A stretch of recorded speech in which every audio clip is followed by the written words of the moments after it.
Hi, my name's Pastor Eric, and if you listen to the Faith Over Breakfast podcast or Journey Companion Ministries podcast or the Healing the City podcast, you probably recognize my voice. And you probably recognize it as the intro to many of these, telling you all about how you can support us. We just want to say thanks for supporting us. Hope that you'll continue. Enjoy the podcast.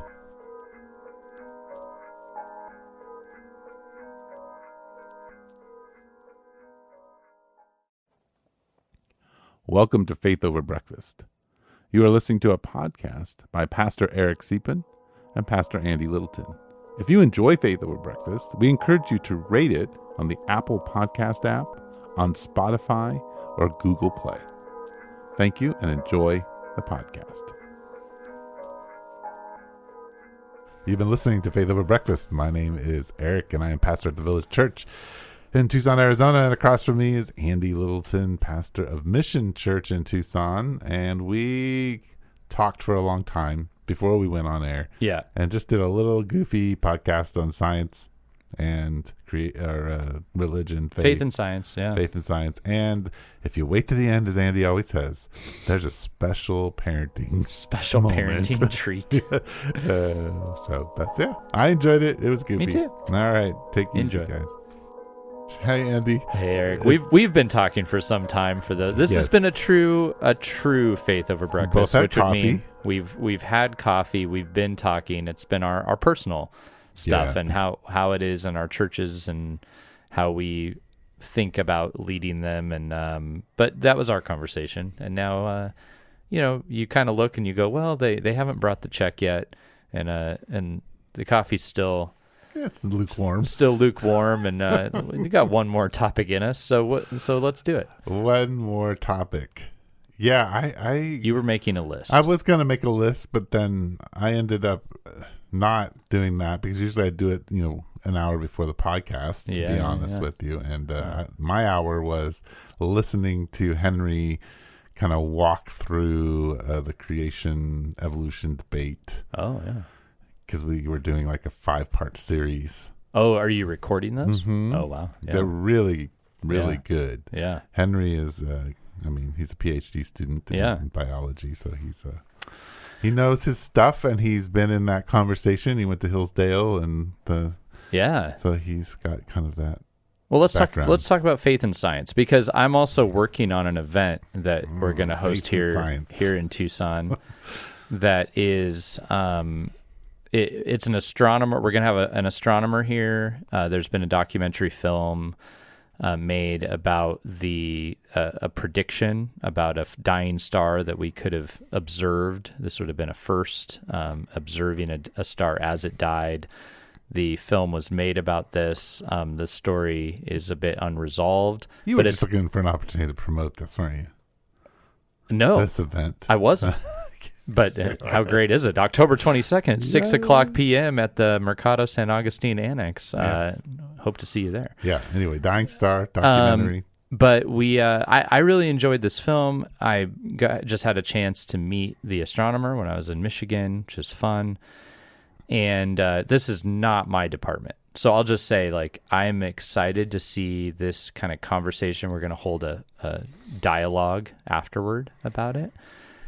But this is not my area. I'm not a scientist. I don't think about these things. I think about them because other people think about them. It's not how I think. This is not my area. Right.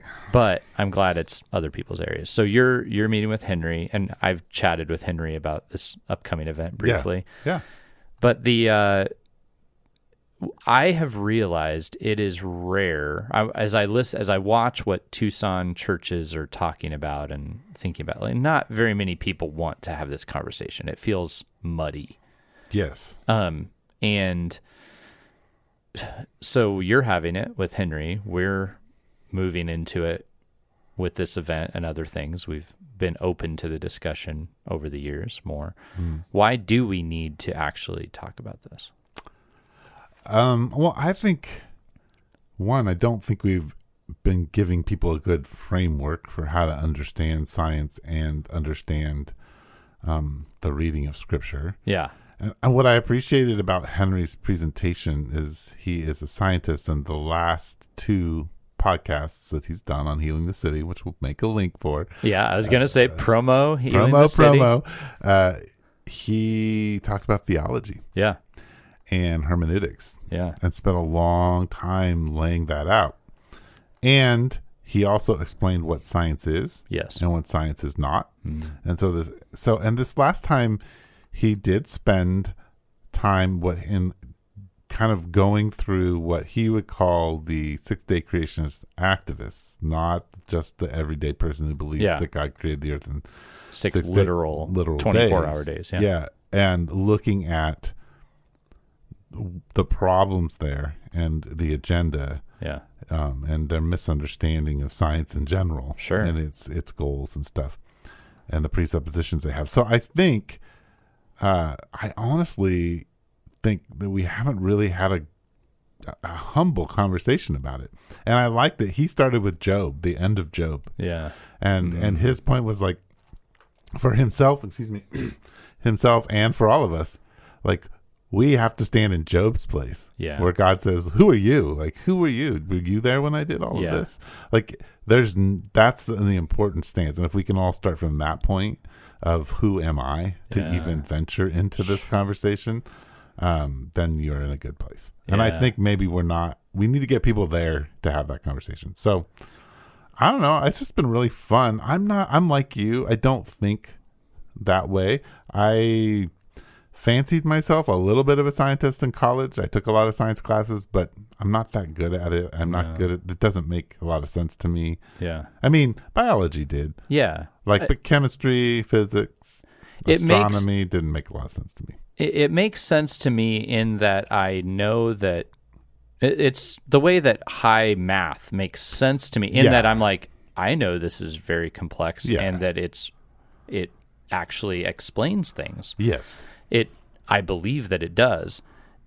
My brain does not work this way. I don't see equations. I struggle to care about them, but I know that I'm sure glad other people do, because I'm really glad that crazy bridge that carries our cars over the other interstate is engineered to perfection. That is deeply important to me. Yes. And I'm glad that people are looking at all, the whatever medications that we might take, that they understand the human body to the degree that they know how that works. And I was actually listening to a podcast yesterday, strangely enough, it was one that just started after another one I was listening to, but it was getting into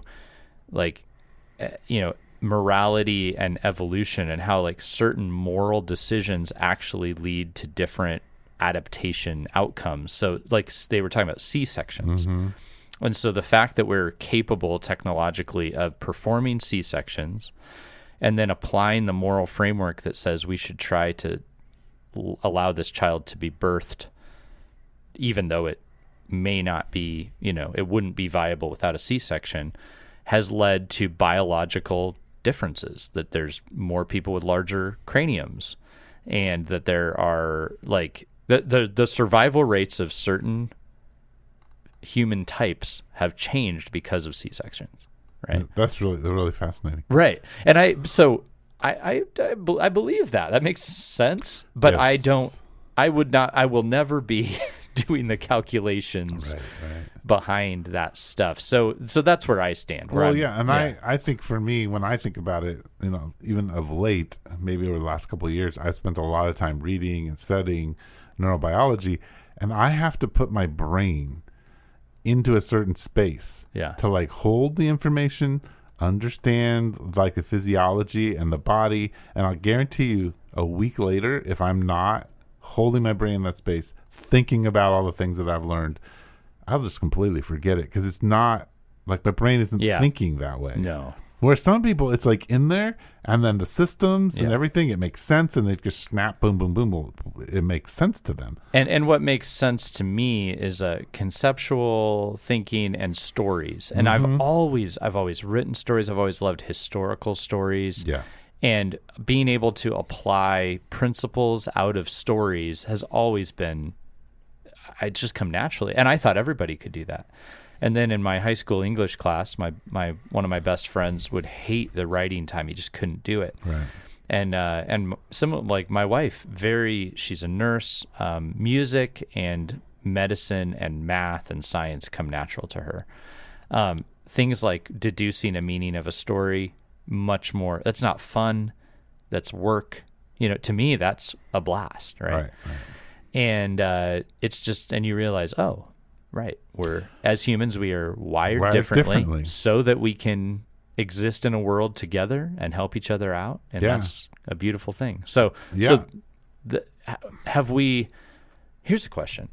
In the church, have we failed to raise up the scientific and mathematical thinkers in our midst? I don't think on the mathematical end we have. Yeah. I mean, I think you look at some of the greatest mathematicians, they're followers of Jesus. I mean, I don't know if that's a proof of anything, but I don't think, because there isn't anything that seems to contradict a literal reading of Scripture, we haven't done that. But I guess I'm not saying we kicked him out, but we invest a lot in philosophers and exegetes. Right. But we're not investing typically in mathematicians. Yeah, that's even true. If we're not running them out. But scientists, in a certain age, we were running them out. Yeah, historically that's true, or at least we're late to the game a lot of times. Yeah, I mean, I think what he points out in his Henry does in his first one is that he shows how Augustine and others in the early church were thinking about these things, and were trying to think of them as best they understood science in a scientific space. And so that was interesting. Yeah. Just a lot of his quotations of Augustine and stuff were fascinating to me. Well, and there were many believers in the sciences at one point. The church was an instigator, and then it changed. Yes. And he outlines that too in his talks. Does the change happen around, I mean, I'm thinking about the Reformation. I'm thinking about the accessibility of Scripture. I'm thinking about, later this kind of a fear of the Western liberalism and the push for literalism. Like, where does he locate it? I mean, he locates it in the 20th century, but in the 1900s. Yeah. This is where the early to mid. Because there seemed to be a scientific approach to the Bible, the critical study, and it was sort of, but was he tying any of that together? Yeah, he ties a lot of it together, and unfortunately, that was 2 podcasts ago. Yeah. So for me to remember everything that he said would be difficult. It's not how your mind works. Yeah, it's not how because that parts of the story, the other thing is, and my mom does this to me all the time when we do our podcast, is I'm so intently listening to what they're saying, and then they ask me a question, and I'm like, a real simple one, and I have no answer. Like, what's your favorite color? Last podcast, he asked me a question. The simple answer was the scientific method, and I'm like, I don't know. I'm trying to think, and I'm also just thinking about everything he's saying, and what's the extrapolation there, and like, where would this go? And you're like, I'm noticing your emotions and your potential father wound, but now that you bring up that, I can't the scientific identify method. I have no idea what that is. And how will we prove this? An experiment? I don't know. Yeah, beakers. Yeah. Right. Yes. But he traces. I mean, interestingly enough, what I hadn't heard before is he does trace. He thinks that a lot of it got reinforced in the homeschool movement. Oh yeah. And I would say at least this phase over the last 20 years has gotten kind of the homeschool movement. That's so interesting because he grew up in it, so I guess he could speak from it as an expert in that. Yeah, that's such an interesting thing because I don't know what to think of all of that, but there's something wonderful about the homeschool movement and educating your children in your home and in your way of thinking, and I think we have so lost that in our day. But there is another element where you only then teach the perspective and expertise of your family. And I think about, like, if I had learned science from my parents, I would have learned no science. Right. And it depends. Nowadays, the homeschooling curriculums are all given to you, and you're not necessarily being taught by your family. You're just in a family environment. Is passing along something that is indeed ideologically drawn up. Yeah. Even if you ascribe to it, but maybe a diversity of opinions has some place. Yeah, right? no, I would agree. That's a tough thing to figure out. Yeah, it is. I mean, and yeah, I think how we handle schooling that's a whole nother conversation. But the so okay, what do you hope when it comes to kind of dialogue with science and in your community? What you're doing this podcast, what are you hoping is an outcome of this podcast? Well, honestly, I think that it's internal, and I'm okay with people on the outside, and there are a lot of people on the outside who listen to the podcast, but it's internal in that people know Henry, and this is Henry's story, and I think what it does is it teaches us to like honor one another's story, and to sharpen each other. He challenges us, and I think there are many scientists in our church who can challenge him back, but it's teaching us to be in dialogue without judgment, and understanding what we are and aren't comfortable holding with closed hand or an open hand when it comes to our doctrine and our theology. But it's really easy to write people off when you haven't walked with them. But Henry's walked with us for a year plus, and so his story has a lot more impact. His thoughts, how he presents things, and it gets people more interested. They're not like, that's a guy Eric interviewed. It's, that's Henry.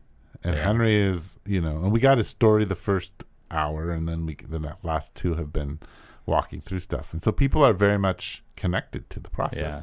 And I think that's the big thing, is dialogue and community is much different than us just sort of, okay, here's your beliefs. I can either straw man them and then knock you down, and now I know what I believe, and whatever. It's a story. So I for me, like I also can hold a lot of views in in contrast with each other, and so I don't know. I've just been enjoying him. And and I think the thing is, I get to see his spiritual gifts coming out, and the way he's talking about things, and his expertise, that he is, I sit with people, and I'm a pastor, and I'm pastoring them, and so the things that I'm helping them look at in their life is my space of expertise. And so, but I don't enter into their world as much and let their expertise just kind of flow over me. And I'm sometimes shocked. I'm like, wow, you are so knowledgeable and so articulate. I had a conversation with one of the ladies at our church recently about her knowledge about the saguaro cactus, and she's developing curriculum around it. And I had this similar thing where I was like, oh my gosh, like I want you to teach a class on this, like to us, like this is really amazing. Right. And that actually, I'm loving that your podcast gives space to share that more in depth with the community, because you can't always get there on a Sunday milling around eating food. Our churches go way more in depth because of our mealtime, but you still can't go that well. And far. It's crazy because the podcast in a lot of ways has become for our community a conversational starter with somebody you don't know. Very well. Ooh, because I like that. You walk right up to them and be like, oh, hey, like I heard your podcast and you like birds, and can you tell me more about your whole, what you're working your PhD on? And I was really interested in this, or tell me more about saguaros, or, so it's fun to have people tell their stories. I like the idea of the internal podcast that could be heard, but is really catalytic to knowing each other better. And I think healing. So there's a guy who wrote a book called The Grasshopper Effect or something like that, and he's just I've heard of it. It's a pastor to small. It's to small churches. And but his thing was start a podcast, but don't start it because you want to become famous and get it out there. No, start it for your community. Encourage them to listen to it. It will transform them. Get them to participate. And so that's why we started Healing the City. I was like, oh, we can have conversations with one another. I love that. So it's a good idea. Well, shoot, you might start might mimic you someday. We'll see. No, that's cool. And this is another highlight difference between you and I, and that is one I like, and it's just an acknowledgement of it.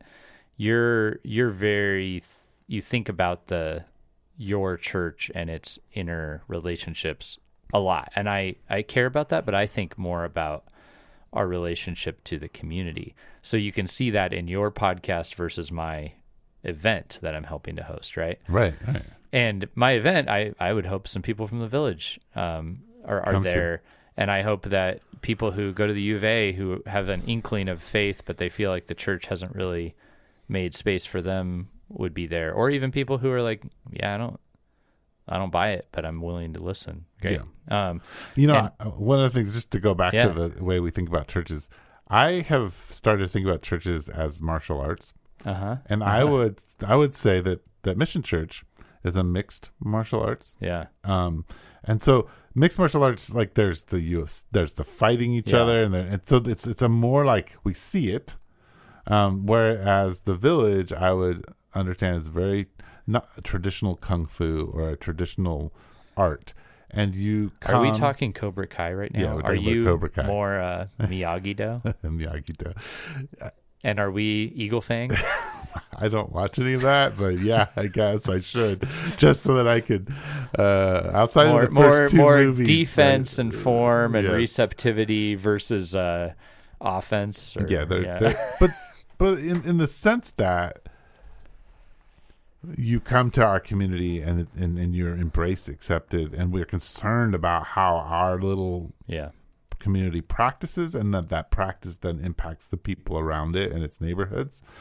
You have the same thing, but your philosophy is much more a combination of arts in order for a goal. And I see that in the way that you think about things. Yeah. And how you're much more like, fluid in the way that you're going to engage internally and externally. Well, we're going to be more form oriented. Sure. But we're not traditional. In the sense of we have closed doors. In fact, our doors are wide open. It's just that you're going to come in and follow our pattern here. Yes, we're going to invite you into the pattern. And I actually am quite, because of that the idea of being an outpost. Like there's a certain level of pattern you have to hold loosely, because you've got people coming from all sorts of different ways of thinking and backgrounds, and they're not going to just conform quickly. And so I've even wondered sometimes with our church, I've thought, and I'm like, I think I might need to be okay with this. Might be people might not be here lifelong. Some will, because they're like, yes, this is my mission. Mm-hmm. But others they'll be like, oh, okay, I came in here, I found Jesus, and then I discovered a way I needed to do it, and now I need to go be with a church that does it that way very consistently. And I can live with that. And I honestly, I think the Village and Mission are outpost churches.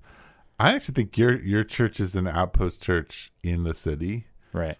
And ours is one that you heard about. Yeah. It's a destination. That you had to go travel to. Yeah. To meet the master. Ours is one that you might find it because people are out and about and throwing events. Throwing events and stuff. And it the analogy completely falls apart, because people look at the Village and are like, what do you mean you're like form? You have form, and we have a lot of that, but it's a different way of looking at it. But it's just understanding that there are different ways of practicing that are unique, and you kind of have to learn from all of them. Yeah. Like you don't actually want a UFC fighter in a street fight a lot of times. Right. Because they're designed to be inside cages. Right. The whole fighting style. You can't pinch somebody in the, you can't poke your thumb in someone's eye. But in our martial art, you can, and we encourage that. Yeah. I'm fine with not being the eye poking. I mean, but my point being, like, there's different spaces within the world that you are able to move and engage in. Well, and so like the faith and science dialogue, as you were describing it, as I just dived off. I liked it. It was interesting. The faith and science dialogue you're describing is very much, it starts internal. It's about Henry being known, people knowing Henry, what he has to offer to the community. In my case, I'm kind of saying I want to do two things. I want to invite the church into being open to change. I want to invite some Christians to come and say, hey, maybe this, like, discrepancy that's sensed between faith and science is a false discrepancy. And I think that, Larry Molnar, the astronomer, is an excellent example of holding the two in harmony and doing it really faithfully. And I want them to watch somebody like that engage. And then I also want people who feel like the church has been quite anti-science to learn that there's a loud group that does that, but not everybody. And there's really some very committed, faithful Christians who are absolutely excellent in their field, and actually their faith enriches their scientific process. So I want to be a part of exhibiting that. That excites me, and I am, pumped to put in work to do that. Yeah, that's exciting. And I think it does benefit our church, but not in the same way that you're talking about. I like both, though. Mm-hmm. Yeah, that's good. Yeah, cool. There you go. There you go. A little bit about science. Just a tad bit about science from two guys who know nothing about science. Oh gosh, no. Yeah. Yeah. I still struggle to spell the word. Yeah. No, I don't. I can spell it. I or E comes first. I before E, except Eric. After C? Yeah. It's a tricky one there. Yeah. And then there's that neighbor and way thing. Right. Watch out for that. Right. So I think really quickly to do a little promo picture, if you have your phone. Ooh, I do. Sitting on the table here is this wooden spoon. Oh. And this wooden spoon was the spoon that my mother used to spank me when I was 5 years old, and she brought it. and it broke. And it broke. Eric, this is a continuity in our stories. I was also spanked with a very similar wooden spoon, and it once broke. Uh-huh. And my mom at that time second-guessed her wooden spooning because she broke it. Did yours, or did she replace it? I think she replaced it. So what's the happy side? Okay, here's what it is. I got to help my mom draw a picture. Oh. This is, yeah. I loved the idea that the cupped side that would strike you would make you sad, but the others, your mom would enjoy the benefits of discipline. It used to have verses on the side, probably Proverbs 22:15. Train up a child, and then spare the rod, spoil the child. Yeah, 22 is the foolishness bound up in the heart of the child. 15. I always get them all mixed up, but I think it's in Proverbs 22. So, wow, Eric, you and I are two spoon survivors. Spoon survivors. Actually, the spoon didn't. There's not a. I don't have negative Me feelings neither. about the spoon. I think I can remember one spanking that I thought, I probably shouldn't be getting this. Yeah, but sure. Most of the time, I was like, yeah, this is. I knew this was coming. I did it anyway. This was well deserved. Yeah. And my parents weren't abusive with spanking. No, mine weren't either. I always got the sense. Actually, my dad would step in when it got really serious. And my mom, I think sometimes she would discipline a little bit out of frustration. Sometimes. I think that's what, when she second guessed it, I think she realized this is not coming from a great place right now. Yeah. But that wasn't the norm. And even when she did, I didn't feel abused at all. My dad, he rarely, and his tool was the belt. Ooh, I never got spanked with the belt. Got the belt. I got it a couple times. But I also could tell he didn't want to do it. I could tell that he felt like he needed to do something. This is not what he wanted to do. And it was the only reason he did it was to try to be a good dad. You could just tell. And I legitimately don't ever. It was maybe, I don't even remember how many times I got this belt. In my mind, it's 2 to 3 times. Maybe it's more. But it felt like, I brought this on myself. This is not what my dad would like to be doing. So that element of all discipline, I think any discipline, even where there's no contact involved, when you feel like this is being done out of anger or spite or out of control versus this person is disciplining me because they should, but not because they like it. Yeah. That element makes all the difference. Yeah. Well, you've been listening to Faith Over Breakfast. That's right. Parenting and Science. Parenting and Science.